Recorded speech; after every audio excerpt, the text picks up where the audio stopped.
माजरा ये है कि हजरत बिक्र बिन अब्दुल्ला फरमाते हैं कि पिछली कौमों में एक बहुत सरकश, गैर मुस्लिम और जालिम बादशाह था।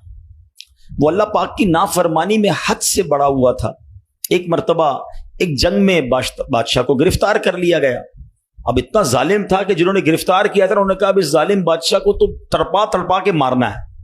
तो तय ये पाया कि इसको ऐसा करो कि तांबे की एक देग में डालते हैं और उसको ऊंची जगह पर लटकाते हैं और नीचे आग जलाते हैं ताकि ये जल भून कर मर जाए। ऐसे ही किया गया, तांबे की देग बनाई गई, नीचे आग लगा दी गई। अब आहिस्ता आहिस्ता जो है वो देग गर्म हुई, बादशाह की हालत खराब, पूरी देग गर्म हो जाए तो जिस्म झुलसने लगा। उसने पहले तो झूठे खुदाओं को पुकारा, मगर जिस सारी जिंदगी जिनके आगे पेशानी रगड़ी थी उन्होंने क्या जवाब देना था? किसी ने कोई जवाब नहीं दिया, कोई मदद नहीं आई। अल्लाह अकबर। अब जब सब उम्मीदें टूट गई ना, सब उसको पता चल गया कि अब मेरा आखिरी वक्त आ गया, अब मैं गया, अब मैं मारा जाऊंगा। तो अब ये बादशाह जो था मुसलमान नहीं था, इसने मुसलमानों के रब यानी खुदावंदे कुद्दूस को पुकारना शुरू कर दिया। वो कहता है या अल्लाह या रहमान या रहीम मदद फरमा दे, और बुलंद आवाज से ला इलाहा इल्लल्लाह पढ़ना शुरू कर दिया।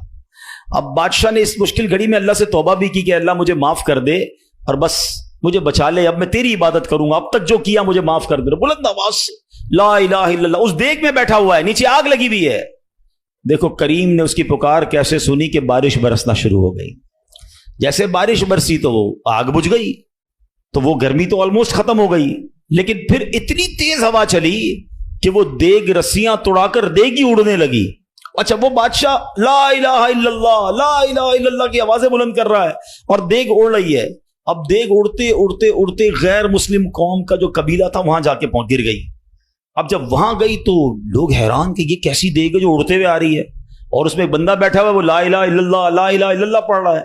तो जब वो गैर मुस्लिम करीब आए तो उस बादशाह ने बाहर निकलकर अपना वाकया सुनाया कि सुनो, मैं गैर मुस्लिम था, अपने अल्लाह के सिवा झूठे खुदाओं की पूजा करता था, मैंने कलमा पढ़ा, अल्लाह ने इस मुसीबत से निकाल दिया और मुझे यहां पहुंचा दिया।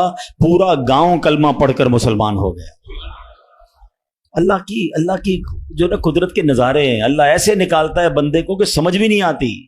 बात वही है कि दिल से उसे पुकारना है, मगर दिल से गिड़गिड़ा कर तवज्जो के साथ, फोकस के साथ, फिर देखो आपकी मुश्किलें कैसे टल जाती हैं।